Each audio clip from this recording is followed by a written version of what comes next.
Ragging ഇപ്പോൾ 2-3 സംഭവങ്ങൾ report ചെയ്തു എന്നുള്ളത് വളരെ നിർഭാഗ്യകരമാണ്, അപലപനീയമാണ്. അതികർശനമായിട്ടുള്ള നടപടികൾ തന്നെ ഉണ്ടാകേണ്ടതുണ്ട്. ഉന്നത വിദ്യാഭ്യാസ വകുപ്പിന് കീഴിലുള്ള എല്ലാ സ്ഥാപനങ്ങളിലും ആൻറ്റി റാഗിങ് സെല്ലുകൾ സജീവമായി പ്രവർത്തിക്കണമെന്ന് നിരന്തരം നമ്മൾ നിർദ്ദേശം കൊടുക്കാറുണ്ട്. അതനുസരിച്ച് പല സ്ഥാപനങ്ങളിലും അത് സജീവമാണ്. ഇപ്പോൾ ഇന്നലെ നടന്ന ഈ സംഭവത്തിലും ആൻറ്റി റാഗിങ് സെൽ ഉടനടി നടപടി സ്വീകരിച്ചിട്ടുണ്ട്. എനിക്ക് പറയാനുള്ളത്, നിങ്ങൾ പത്രങ്ങളിലൊക്കെ കൊടുക്കണം. ഏതെങ്കിലും തരത്തിൽ ഒരു ദുരനുഭവം ഒരു ജൂനിയർ വിദ്യാർത്ഥിക്കുണ്ടായാൽ, അതല്ലെങ്കിൽ ക്യാമ്പസിലെ ഏത് വിദ്യാർത്ഥിക്കും ഉണ്ടായാൽ, അത് ആൻറ്റി റാഗിങ് സെല്ലിൻ്റെ മുന്നിലോ അധ്യാപകരോടോ പ്രിൻസിപ്പലിനോടോ ഒക്കെ തുറന്നു പറയാനുള്ള ധൈര്യം അവർ കാണിക്കണം.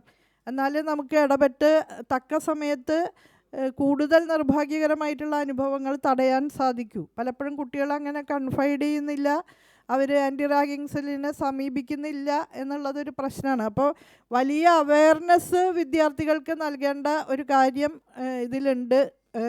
തന്നെയല്ല, ഈ 3-4 സംഭവങ്ങൾ കേരളത്തിൽ സമീപകാലത്ത് റിപ്പോർട്ട് ചെയ്യുകയുണ്ടായി. അത് ആദ്യം സിദ്ധാർത്ഥിൻ്റെ അനുഭവം ഉന്നത വിദ്യാഭ്യാസ വകുപ്പിന് കീഴിലല്ല ആ സ്ഥാപനം. അതുകൊണ്ട് നേരിട്ട് ഇടപെടാൻ എനിക്ക് പരിമിതിയുണ്ട്. ഉന്നത വിദ്യാഭ്യാസ മന്ത്രി എന്നുള്ള നിലയ്ക്ക് വേറെ വകുപ്പിന് കീഴിലാണ്.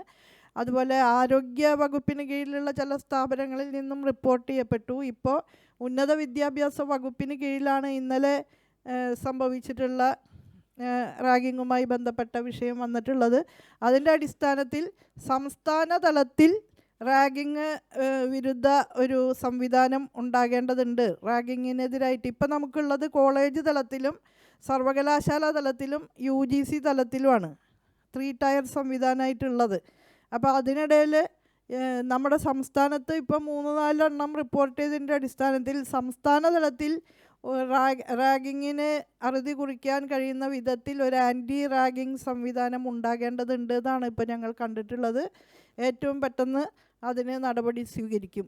തന്നെയല്ല, എല്ലാ ക്യാമ്പസുകളിലും ഇത് സംബന്ധിച്ച അവയർനെസ് ഉണ്ടാക്കുന്നതുമായി ബന്ധപ്പെട്ട് പ്രിൻസിപ്പൽമാരുടെ ഒരു യോഗം ഉന്നത വിദ്യാഭ്യാസ വകുപ്പിന് കീഴിലുള്ള സ്ഥാപനങ്ങളെ സംബന്ധിച്ചിടത്തോളം വിളിച്ചു ചേർക്കാനായിട്ട് തീരുമാനിച്ചിട്ടുണ്ട്.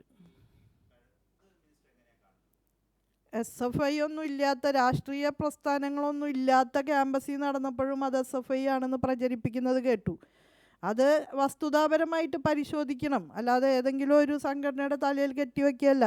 ഒന്നാമത്തെ കാര്യം, ഇത്തരം സംഭവങ്ങൾ ഉണ്ടാകുന്നത് നമ്മുടെ സാമൂഹ്യമായ ചില വിപര്യങ്ങൾ അതിന് കാരണമാണ്.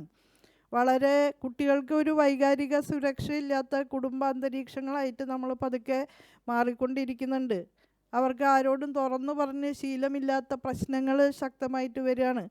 വളരെയധികം ആന്തരിക സംഘർഷങ്ങളുമായിട്ടാണ് കുട്ടികൾ സഞ്ചരിച്ചുകൊണ്ടിരിക്കുന്നത്. അത് പലപ്പോഴും അവരെ ഹിംസാത്മകമായിട്ടുള്ള പ്രവർത്തനങ്ങളിലേക്ക് നയിക്കുന്നുണ്ട്. അപ്പോൾ നമ്മൾ കൂടുതൽ സ്നേഹത്തിനെയും സാഹോദര്യത്തിനെയൊക്കെ കുറിച്ച് പറയുകയും വീണ്ടും അത്തരം ഒരു അന്തരീക്ഷ സൃഷ്ടിക്ക് വേണ്ടി മുൻകൈ എടുക്കുകയും ചെയ്യണം എന്നുള്ളതാണ്. അതെങ്ങനെ ഞാനങ്ങനെ പോവുക? കുട്ടികൾ പറയണ പോലെയാണോ ഞാൻ ആ കാര്യത്തിൽ പറയുക? ആരും ആരെയും തല്ലണതിനെ ന്യായീകരിക്കാൻ നമുക്ക് സാധിക്കില്ല. ആർക്കും ആരെയും തല്ലാൻ അധികാരമുണ്ടെന്ന് വിശ്വസിക്കുന്ന ഒരാളല്ല ഞാൻ വ്യക്തിപരമായിട്ട്.